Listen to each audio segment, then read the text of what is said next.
This is attorney Stephen Leahy. This isn't the first crisis we faced together. Back in '08, business professionals in trouble sought help from bankruptcy attorneys, loan modification attorneys, foreclosure defense attorneys, and IRS attorneys trying to gain full financial recovery. They should have just called me. Let me tell you about Chuck. His small business crashed in the '08 crisis. He faced 2 foreclosures, overbearing creditors, and the dreaded IRS. Chuck would not even get out of bed in the morning. His wife heard me on the radio and convinced him to hire me. We got Chuck a loan modification and a short sale. We obtained a discharge of his debt and settled what was left of his IRS liability. Now Chuck is back in business and in control of his life. You can hear Chuck tell his own story at fullfinancialrecovery.com. We can get through this new crisis too. The time to start rebuilding is now. Don't let your life's work go down the drain. Get your free guide to recovery at fullfinancialrecovery.com. That's fullfinancialrecovery.com. Or call me right now at 312-664-6649. There's no time to waste. Fight back now.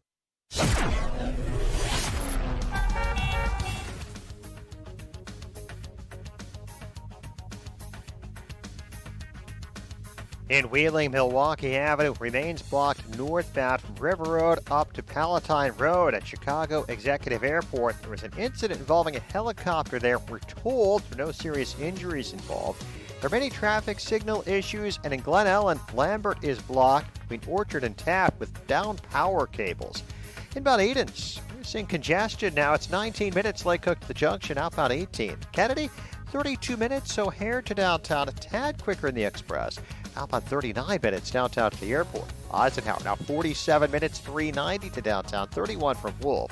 Stevenson 32 minutes from the Veterans Memorial to Sabo Lakeshore Drive. Ryan is 21 minutes, 95th to downtown. That's traffic. I'm Jim Telemonte on AM 560 The Answer. Chicago's Morning Answer show continues soon. First, your official Chicagoland weather forecast with meteorologist Steve Williams. Partly sunny, hot and humid. We do have a heat advisory. Thunderstorm late this afternoon, high 91. Breezy tonight, strong thunderstorm in spots. Could see some flash flooding, low 72. Partly sunny, a hot day tomorrow, the high at 91. I'm Steve Williams on AM 560, The Answer. It's currently 75 degrees. Your next news update in 30 minutes. For continuous coverage of news, traffic, and weather, go to 560theanswer.com. I'm Elisa Z. Chicago's Morning Answer show continues after the latest from the Fox Business Network. From the Matrix Home Solutions studios, this is Chicago's Morning Answer on AM 560, The Answer. Listen to AM 560 The Answer online at 560theanswer.com, on the AM 560 mobile app, on your Alexa-powered smart speaker, and on TuneIn, iHeart, and on Odyssey. This is Chicago's Morning Answer with Dan Proft and Amy Jacobson on AM 560 The Answer.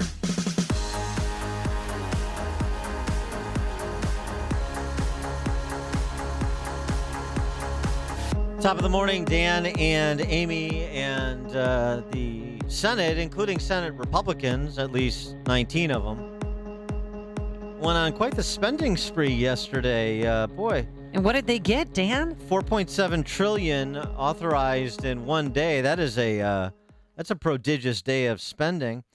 And Republicans helping to advance Democrats' profligate spending, but no, they're not going to go along with Democrats raising the debt limit to show how fiscally conservative they are. I love my please clap Republicans, and they're the heroic example that the Rob Portmans and the Mitt Romneys present when they run around emphasizing how they're fiscal conservative. You know how you know somebody's not a fiscal conservative? How? They tell you they're a fiscal conservative. And then you know for sure they're not. Okay. Correct. For more on this, please be joined by Wall Street Journal columnist, Trumponomics author, and economist, of course, Steve Moore. Steve, $4.7 trillion in a day. That's not bad.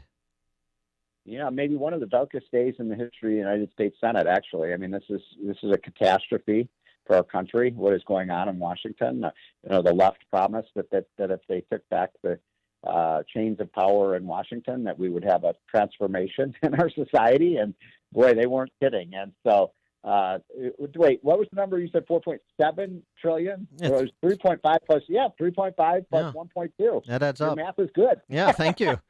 Thank you. Your math is good. So, and I want to remind people, that this is on top of the 1.9 trillion, right, that we passed back in March for the blue state bailout for states like Illinois and California and New York and so on. And so that's $6.5 trillion, folks. $6.5 trillion that Biden and Pelosi and Schumer have authorized already this year, which, by the way, I think I mentioned this last week, but it bears repeating. That's more money adjusted for inflation than the United States spent to fight the Revolutionary War, the Civil War, World War I, World War II, build the interstate highway system, and win the Cold War. I mean, this is fiscal insanity. I believe it will cause a financial crisis that will make what happened in 2008 and 2009 look like a picnic. Really? And wait. What? Give us the form on that crisis you see on the horizon. I think it will come in two forms. I think we're going to see rising inflation. That, by the way, the inflation numbers just came out about 15 minutes ago, and those numbers show about 5.5% inflation. So what's happening, so people understand, the Friday jobs report, which is a really good jobs report in terms of the number of jobs, 1 million new jobs added. But what wasn't, the Biden said, and look at this, folks, raises for workers, paychecks went up 4% over the last year. And I'm like, yeah, but you know what? Inflation's running at 5.5%, and if you get a 4% raise down, and Amy, I hope when you do your negotiating with your owner's taxation, you tell them, hey, if you're only giving me a 4% raise and inflation's going up by 5.5%, I'm losing money on the deal.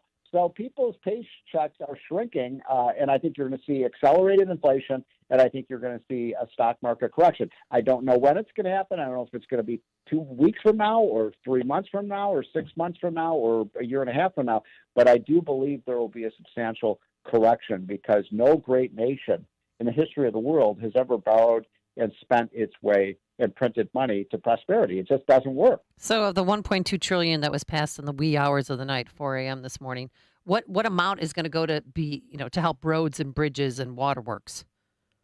So that is, by the way, I lost track of what happened yesterday because I was watching a bit of it last night. So just so people know the chronology here, they got 19 Republicans who voted for this atrocious $1.2 trillion so-called infrastructure bill, which, as everyone knows, is just a green energy bill in disguise. It's false advertising. And, if you own Tesla, by the way, you're coming out big time because the government's going to recharge your car from now until it runs out of, or the tires go flat for free. We're going to have free charging stations all over the country for people with electric cars. And it's got, how about this one, Dan? $50 billion for Amtrak. Yay! Yeah, I can take that choo-choo ride I've always wanted. Yeah, we got a Governor Spalding here in Illinois has just commissioned to study high-speed rail. It's back on the table now with all this federal funding money because you know what the problem in Illinois, Steve, is? We can't get from Rockford to Moline fast enough. Well, you guys know what happened in California. The last time we did this under Obama, we spent, I believe the number was about $20 billion on the super highway, the super high-speed train from Los Angeles to San Francisco. And they started building out in the middle of nowhere in like Fresno. And after spending $20 billion, this isn't going to work. They never built it. So we got $20 billion. You're my money, folks. And it never carried a single passenger. But this time it's going to work because we do need to get people from Moline to Springfield, no question about that. And by the way, they've been talking about this for years and years and years, and high-speed rail is a huge waste of money, as is all of this stuff. And how can you justify 19 Republicans voting to give Biden they're dancing a little jig in the White House today. I mean, they can't believe they're getting fortunate. Broad bipartisan support is the headline, right? Broad bipartisan support, and then you get all the Republicans, the Portmans and the Romneys, the police clap Republicans. Mitch McConnell go on to CNN and MSNBC like dutiful combine members and celebrate this. Yeah, they're statesmen. And, statesmen, right. The thing that's so amazing about this is that we should be cutting government spending now. And the COVID crisis is basically coming to an end. The businesses are reopening, and we got 10 million job openings in America today. Normally what happens in the course of events is when we have a crisis, you borrow during the crisis, as we did during the pandemic or during a war or during a financial crisis. And then when the crisis is over, then actually you start paying down that debt, right? That's like what a household or a business would do, and the government should do. This is the first time in American history they're proposing $6.5 trillion of spending in recovery. And by the way, the worst bill is the one that they're moving forward with, and I believe it happened in the wee hour last night. So I want to make sure I've got my facts straight, but I believe they also approved the $3.5 trillion. Is that right? Right. And the Senate did, yeah.